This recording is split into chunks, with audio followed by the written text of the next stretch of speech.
Jy weet hoeveel keer ek by mans kom en dan begin chat ons oor die koninkryk van God en hulle families en hulle huwelike en dan kom die topik op my skoonma. Nee, my skoonma kan nie daai vrou hanteer nie. As daai vrou eers die inkom, nee, dop sy die hele huis. Wie kinders gee lek, koop alles. Skoonma bly ookie uit ons besigheid uit. Sy interfereer ook in alles. En as ek kan sien, dan kom my skoonma. Weet die een ou sê as hy 'n lang vakansie nodig het, nee, hy gaan bly net vir 'n naweek by sy skoonma. Voel dit of hy 2 weke weg was by die huis.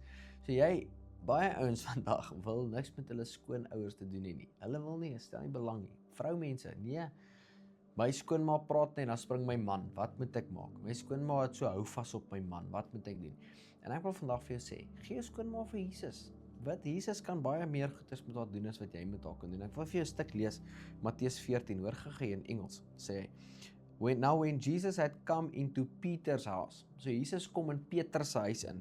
He saw his wife's mother laying sick with a fever. Jesus kom in Petrus se huis in. Hy sien Petrus se vrou se ma lê siek met koors. Nou Petrus se vrou se ma is Petrus se skoonma. Daar lê Petrus se skoonma met 'n koors, hoë koors.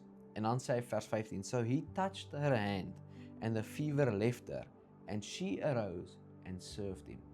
Die oomblik as jou skoonma 'n aanraking met Jesus het, dan gaan sy opstaan en ophou met waarmee sy besig is en Jesus voluit volg. Sy gaan hom dien. Die Bybel sê, she arose and served him. Nou ja, jy kan nou gaan of my sê, nee, is hier die konteks, ja, is die skrif uit konteks uit. Maar ek voel ek wil vandag vir jou bid, vir jou skoonma. As jy 'n skoonma het wat bietjie moeilik is, die skoonma gee jou moeilikheid. Of jy nou 'n man of 'n vrou is, jy is net moeg vir jou skoonma. Kan ons nie vandag saamstem en haar vir Jesus gee nie? Kom ons stem saam en ons gee haar vir Jesus. Weet ek het 'n incredible skoonma. Ek love my skoonma. Ons bly by my skoonma bly by ons almal onder een dak. Ons is nie mekaar se pad nie. Ek het 'n incredible skoonma. My vrou het ook 'n incredible skoonma, want ek het 'n lekker ma. En so ek wil vandag saam met jou bid dat jy 'n lekker skoonma kry. Ons gee jou skoonma vir die Here, laat sy die Here begin dien. As sy die Here begin dien, dan gaan dinge baie beter gaan. En ja, miskien sê sy's godsdienstig, maar dis al wat sy is. Sy is net godsdienstig.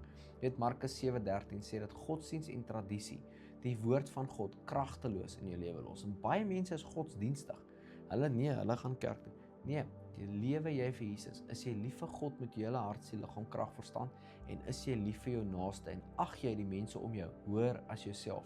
As jou skoonma dit gaan begin doen, gaan jou lewe beter wees. Sy die Here gaan begin hoor, gaan sy nie inmeng nie. Die Bybel sê, as 2 mense trou, raak hulle een vlees. Hulle verlaat hulle moeder en hulle vader se huis. Hulle klou aan hulle die Engels sê, jy klou in jou vrou vas. Jou man met klou in jou vrou, soos wat 'n kat aan jou klou as jy hom in water wil druk. En so vandag wil ek saam met jou bid, dat die Here wonderwerk in jou skoonma se lewe doen. Ons gee haar vir die Here oor. En miskien is jou skoonma al oorlede, maar jy het nooit vrede gehad. Jy kan vandag God vergifnis vra en jou skoonma of jou skoonpa vryspreek. En dat jy vrede kan hê met God waar jy nou is vandag. Vader, ek dank U in die naam van Jesus vir elke skoonouer. Elkeen wat selfs luister ook. Here, dat U met hulle sal praat, hulle sal ontmoet op maniere wat U nog nooit dit gedoen het nie. Ek kom staan sommer net in agreement saam met getroude paartjies wat se skoonouers inmeng in hulle lewens. Here, dat een hulle sal raak, dat hulle sal transformeer, verander en U sal voluit dien, dat hulle U sal hoor en in liefde sal wandel. Ander mense hoor ag as hulle self.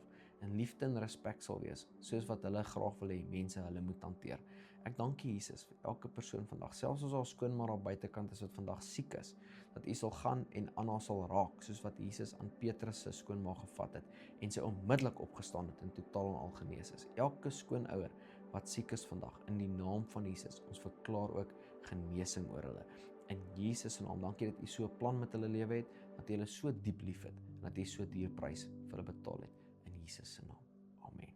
Voordat jy gaan, wil ek jou vandag bedank dat jy deel is van hierdie groot bedieningsspan. Elke keer wanneer jy 'n video like, op dit comment, share en finansiëel bydra tot hierdie bediening, maak jy dit vir ons moontlik om die woord van God verder te vat. Daar's 'n groot sieleoes wat op jou rekening gaan kom, elke keer wanneer jy betrokke raak by wat die Here besig is om te doen deur ons bediening. En ek waardeer jou opreg. Vandag wil ek jou net seën met die seën van die Here.